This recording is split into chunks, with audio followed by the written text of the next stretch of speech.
श्रीहरिवायुगुरुभ्यो नमः। ॐ वन्दे विष्णुं नमामि श्रियमथ च भुवं ब्रह्मवायु च वन्दे गायत्रीं भारतीं तामपि गरुडमनन्तं भजे रुद्रदेवं देवीं वन्दे सुपर्णीमहिपतिदयितां वारुणीमप्युमां ताम् इंद्रादीन् काममुख्यानपि सकलसुरान् तद्गुरून्मद्गुरूंश्च अभ्रमं भङ्गरहितं अजडं विमलं सदा आनन्दतीर्थमतुलं भजे तापत्रयापहं जलज्येष्ठनिभाकारं जगदीशपदाश्रयं जगतीतलविख्यातं जगन्नाथगुरुं भजे। पृथ्वीमण्डलमध्यस्थाः पूर्णबोधमतानुगाः वैष्णवाः विष्णुहृदयाः तान् नमस्ये गुरून् मम। आपादमौलिपर्यन्तं गुरूणामाकृतिं स्मरेत् तेन विघ्नाः प्रणश्यन्ति सिद्ध्यन्ति च मनोरथाः। श्री विद्यासागर माधवतीर्थगुरुभ्यो नमः। हरिः ओम्। ಹರಿಕಥಾಮೃತಸಾರ ಗುರುಗಳ ಕರುಣದಿಂದ ಆಪನಿತು ಪೇಳುವೆ ಪರಮ ಭಗವದ್ಭಕ್ತರಿದನಾದರದಿ ಕೇಳುವುದು ಶ್ರೀರಮಣಿಕರ ಕಮಲ ಪೂಜಿತ ಚಾರು ಚರಣ ಸರೋಜ ಬ್ರಹ್ಮ ಸಮೀರ ವಾಣಿ ಫಣೀಂದ್ರವೀಂದ್ರ ಭವೇಂದ್ರ ಮುಖ ವಿನುತ ನೀರಜ ಭವಾಂಡೋದಯ ಸ್ಥಿತಿ ಕಾರಣನೆ ಕೈವಲ್ಯದಾಯಕ ನಾರಸಿಂಹನೆ ನಮಿಪೆ ಕರುಣಿ ಪುದೆಮಗೆ ಮಂಗಳವ ಜನನಿಯನು ಕಾಣದಿಹ ಬಾಲಕ ನೆನೆನೆನೆದು ಹಲಬುತಿರೆ ಕತ್ತಲೆ ಮನೆಯೊಳಗಡಗಿದ್ದವನ ನೋಡುತ್ತ ನಗುತ ಹರುಷದಲ್ಲಿ ತನಯನಂಬಿಗಿದಪ್ಪಿರಂಬಿಸಿ ಕನಲಿಕೆಯ ಕಳೆವಂತೆ మధుసూదనను తన్నవరిద్దెడెಗೆ ಬಂದొదగి సలహువను. ఈ పద్యాన్ని నిన్నటి రోజున మన పాఠమునందు ప్రారంభించుకొని పదచ్ఛేదము, ప్రతిపదార్థము, తాత్పర్యము, విశేష వివరణను కొంతమేరకు చెప్పుకోవడం జరిగింది. ಜನನಿಯನು ಕಾಣದಿಹ ಬಾಲಕ ನೆನೆನೆದು ಹಲುಬುತಿರೆ ಕತ್ತಲ ಮನೆಯೊಳಗಡಗಿದ್ದವನ ನೋಡುತ್ತ ನಗುತ ಹರುಷದಲ್ಲಿ తనయనంబిగిదప్పి రంబిసి కనలికెయ కళవంతే అనేటటువంటి ఉపమానమును సంకర్షణ వడయ తీర్థుల వారు ఒక విధంగా వ్యాఖ్యానించారు. ఏ విధంగా అనంటే, బాలకుడు చీకటి ఇంటిలో ఉన్నప్పుడు తల్లి వచ్చి వాని కలతను పోగొట్టినట్లుగా అని చెప్పారు. ఇది సంకర్షణ వడయ తీర్థుల వారి వ్యాఖ్యానము. మనం నిన్న చెప్పుకున్నాము. దానికి ఆధ్యాత్మిక అర్థాన్ని, లింగదేహం అనేటటువంటిదే చీకటి గది, భగవంతుడు తల్లి సాదృశ్యుడు, ఆ లింగదేహములో ఉన్నటువంటి ముక్తియోగ్య జీవుడు పునఃపునః భగవంతుణ్ణి స్మరించటము, శాస్త్రాధ్యయనములు చేయటం అనేటటువంటిది. అప్పుడు భగవంతుడు వానిని ఆ లింగదేహము అంటే చీకటి గదిని పోగొట్టి పారద్రోలి అతనికి తన దర్శనాన్నిచ్చి వైకుంఠాన్ని ఇవ్వటము అనేటటువంటిది ఆధ్యాత్మిక అర్థం. ఇక భావప్రకాశిక వ్యాఖ్యానకారులు ఇదే పంక్తులనే ఇంకొక రీతిగా వాళ్ళ దృష్టికోణంలో చెబుతూ ఉన్నారు. ఇక భావప్రకాశిక వ్యాఖ్యానము అంటే పద్మనాభదాసులు అనేటటువంటి వారు హరికథామృత సారమునకు చేసినటువంటి వ్యాఖ్యానానికి భావప్రకాశిక అని పేరు పెట్టారు. అంటే హరికథామృత సార భావాన్ని ప్రకాశింప బయట వ్యక్తపరచటం అనేటటువంటిది అర్థం. ఇదే పంక్తిని మనము కామ అంటాం కదా, కామాను ఎలాగా కొద్దిగా మారుస్తే పాస్ అంటాం. చదివేటప్పుడు కొద్దిగా విరామం ఇస్తే ఆ విరామమే అర్థాన్ని పూర్తిగా వేరేదిగా ఇస్తుంది. ఇక్కడ చూడండి, ఇప్పుడు భావప్రకాశిక వ్యాఖ్యానకారులు ఎలా ఆ పద్యాన్ని అర్థం చేసుకున్నారు అని చూడండి. జననియను కాణదిహ బాలక నెనెదు హలుబుతిరే కామ కత్తಲೆ మనయೊಳಗಿದ್ದು ಅವನ ನೋಡುತ నగుత హరుషದಿಂದలి. అంటే తల్లిని చూడక కానక బాలకుడు తల్లినే స్మరిస్తూ తల్లి కొరకు ఆరాట పడుతూ ఉన్నప్పుడు వాని యొక్క ఆరాటాన్ని తన కొరకు వాడు పడేటటువంటి ఆ ఉబలాటాన్ని చీకటి గదిలో ఉన్నటువంటి తల్లి చూచి సంతోషపడుతూ నా కొరకు నాకు అంటే వానికి కనబడకుండా తాను చీకటి గదిలో ఉండి కుమారునికి కనబడకుండా కుమారుడు తన కొరకు పడేటటువంటి ఆరాటాన్ని చూచి సంతోషించి పరిగెత్తుకొని వచ్చి వానిని గాఢంగా కౌగిలించుకొని తన కొరకు వాడు పడేటటువంటి కలతను పోగొడుతుంది అని ఈ విధంగా భావప్రకాశిక వ్యాఖ్యానకారులు చెబుతూ ఉన్నారు. సంకర్షణ వడయ తీర్థులేమో బాలకుడు చీకటి గదిలో ఉంటే తల్లి వెలుతురులో ఉన్నది అనేటటువంటి అర్థాన్ని తీసుకొని ఆధ్యాత్మిక అర్థాన్ని వాళ్ళు చెబితే, భావప్రకాశిక వ్యాఖ్యానకారులైనటువంటి పద్మనాభదాసుల వారు ఏం చెబుతూ ఉన్నారు, ఏ తల్లి అయినా కుమారుణ్ణి చీకటి గదిలో ఉంచి వానిని భయపెట్టదు. తల్లి ఎంతసేపు ఉన్నా కుమారునికి సంతోషాన్ని కలిగించే విధంగా, కుమారునికి తొందర కాకుండా ఇబ్బంది కలగకుండా ఉండేటట్లుగా చూస్తుంది. కాబట్టి ఇక్కడ మనము బాలకుడు వెలుగులో ఉన్నాడు, అయితే తాను చీకటి గదిలో ఉండి తన కొరకు బాలుడు ఆరాటపడుతూ ఉన్నటువంటి ఆ దృశ్యాన్ని చూచి సంతోషించి వాని దగ్గరకు పరిగెత్తుకొని వచ్చి వానిని ఆలింగనం చేసుకొని వాని కలతను పోగొట్టి వానికి స్వస్థతను ఆనందాన్ని చేకూరుస్తుంది తల్లి అని ఈ విధంగా వాళ్ళు అదే పంక్తులను కొద్దిగా వేరే విధంగా పదచ్ఛేదాన్ని చేసుకొని చెప్తున్నారు. ఇది కూడా చాలా సమంజసంగా శాస్త్రార్థ గర్భితంగా ఉంటూ ఉన్నది. ఇక్కడ కూడా ఇది మనకి పైన కనబడేటటువంటి లౌకిక అర్థమైతే దీనికి ఆధ్యాత్మిక అర్థం ఏమిటి అని చెబితే, ఈ జీవునికి అజ్ఞానం అనేటటువంటిది ఉన్నది. అంటే బాలకుడు ఇక్కడ జీవుడు, తల్లి భగవంతుని స్థానము.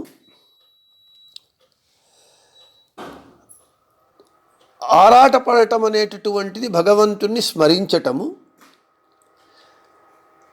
అని పెట్టుకుంటే, జీవునికి అజ్ఞానం అనేటటువంటి చీకటి ఉన్నది. ఈ అజ్ఞానము అనేటటువంటిది మనము నిన్న చెప్పుకున్నట్లుగా ఈ లింగదేహమే కారణభూతమవుతూ ఉన్నది. ఈ జీవునిలో ఉన్నటువంటి అజ్ఞానాంధకారమునందు భగవంతుడు ఉంటూ ఉన్నాడు. ఈ జీవుడు తనకున్నటువంటి అజ్ఞానము చేత ఆ అజ్ఞానాంధకారమునందు భగవంతుడు జీవునికి కనబడకుండా ఉంటూ ఉన్నాడు. ఈ జీవుడు అజ్ఞానము చేత జీవునికి దేహానికి భేదము తెలియకుండా విషయ సుఖములందే మునిగిపోయి ఆ అజ్ఞానాంధకారము అవతల ఉన్నటువంటి భగవంతుణ్ణి వీడు చూడలేకపోతూ ఉన్నాడు. ఈ అజ్ఞానం అనేటటువంటి చీకటి, అజ్ఞానం అంటే ఏమిటి అని అంటే, ఈ దేహములో జీవుడున్నాడు, జీవుడే దేహము కాదు, దేహమే జీవుడు కాదు. జీవుడు వేరు, దేహము వేరు. జీవుడే దేహమైతే ఈ దేహము ఎప్పటికీ నాశం కాకూడదు. ఎందుకంటే జీవుడు అనాది నిత్యుడు. నైనం ఛిందంతి శస్త్రాణి నైనం దహతి పావకః నచైవం క్లేదయంత్యాపో న శోషయతి మారుతః. పంచభూతములు ఈ జీవుణ్ణి ఏమి చెయ్యజాలవు. ఈ జీవుడు అనాది నిత్యుడు. ఈ జీవుడే దేహమైతే ఈ దేహము నాశం కాకూడదు. అయితే దేహము నాశమవుతూ ఉన్నది. ఈ దేహమే జీవుడైతే అంటే జీవునికి దేహానికి భేదము లేదు, అభేదము అని తలచటమే అజ్ఞానాంధకారం. ఎందుకంటే మనకు అనుభవానికి వస్తూ ఉన్నది, ప్రాణము పోయింది, ప్రాణపక్షి ఎగిరిపోయింది అని అంటాం. ఎప్పుడైతే ఈ దేహము నుండి జీవుడు వెళ్ళిపోతాడో అప్పుడు ఇది జడ పదార్థమైనటువంటి ఒక కట్టెలాగా అయిపోతుంది. ఈ దేహమునందు సర్వోత్తముడైనటువంటి భగవంతుడు బింబరూపిగా, జీవోత్తముడైనటువంటి వాయుదేవుల వారు ఈ దేహములో ఉండగా అప్పుడు ఈ జీవుడు ఈ దేహంలో ఉంటాడు. ఎప్పుడైతే బింబరూపి భగవంతుడు, జీవోత్తములైనటువంటి వాయుదేవుల వారు ఈ దేహాన్ని వదిలి వెళ్ళిపోతే ఈ జీవుడు కూడా తప్పకుండా వెళ్ళిపోవలసిందే. వీడికి స్వాతంత్ర్యం అనేటటువంటిది లేదు. వీని ఇచ్ఛానుసారంగా ఈ దేహమునందు నేను 1000 సంవత్సరాలు ఉంటాను అని అంటే అది కుదరని పని. ఎందుకంటే భగవంతుడు ఒక్కొక్కరికి ఒక్కొక్క దేహములో ఇంతింత కాలము నీవు ఉండాలి. మనకు జీవనము అని అంటే ఒక జీవుడు ఒక దేహములో రావటమే, చేరటమే పుట్టుక. ఆ దేహము నుండి వాడు వదిలి వెళ్ళిపోవటమే మరణము. ఈ జనన మరణముల కాలములో ఉన్నటువంటి అవధి ఉన్నది కదా, అదే జీవితము. ఇది భగవంతుని ఇచ్ఛానుసారంగా జరుగుతుందే కానీ మన ఇచ్ఛానుసారంగా జరగదు. అయితే ఈ జీవుడు ఈ దేహమునందు ప్రవేశించినాడు. అయితే నిన్న మనం చెప్పుకున్నట్లుగా ఆ జీవుని అంటుకొని ఉన్నటువంటిది లింగదేహము. ఆ లింగదేహమే మనము ఈ అజ్ఞానానికి మన యొక్క స్వరూపానంద జ్ఞానము అనుభవానికి రాకపోవటానికి, భగవంతుని దర్శనము మనలో బింబరూపిగా ఉన్నటువంటి భగవంతుని దర్శనము కాకపోవటానికి ఆ లింగదేహమే కారణం. కాబట్టి ఈ జీవుడు అజ్ఞానము చేత తనది కానటువంటి దేహాన్ని తనది అనుకుంటూ ఉన్నాడు, తాను కానటువంటి ఈ దేహాన్ని తాను అని అనుకుంటూ ఉన్నాడు. ఈ దేహమే శాశ్వతము అనుకొని అత్యంత అనిత్యమైనటువంటి ఈ దేహము అత్యంత నిత్యము అనుకొని అజ్ఞానము చేత ఈ దేహాన్ని కాపాడుకోవటానికి, ఈ దేహము చేత వచ్చేటటువంటి అత్యల్పమైనటువంటి అనిత్యమైనటువంటి సుఖముల కొరకు, సంతోషముల కొరకు, లాభముల కొరకు చేయకూడనటువంటి పాపములను, చెడు పనులను చేస్తూ ఉన్నాడు. ఇది ఈ అజ్ఞానము దాటితే, ఈ అజ్ఞానాంధకారాన్ని మనము దాటితే భగవంతుడు కనబడతాడు. కాబట్టి ఈ జీవుడు అజ్ఞానము చేత ఈ దేహమే తాను అనుకొని, తనది ఈ దేహం అనుకొని, తనది కానటువంటి దానిని వాడు విషయ సుఖములందు రతుడై ఎప్పుడు విషయ సుఖముల కొరకు ప్రయత్నం చేస్తూ తన కాలాన్నంతా వ్యర్థం చేసుకుంటూ ఆ అజ్ఞానాంధకారము అవతల ఉన్నటువంటి భగవంతుణ్ణి కానకుండా ఉంటూ ఉన్నాడు. అయితే ముక్తియోగ్యుడైనటువంటి జీవుడైతే అటువంటి పరిస్థితుల యందు వాడు నేనేదు హలుబు తీరే.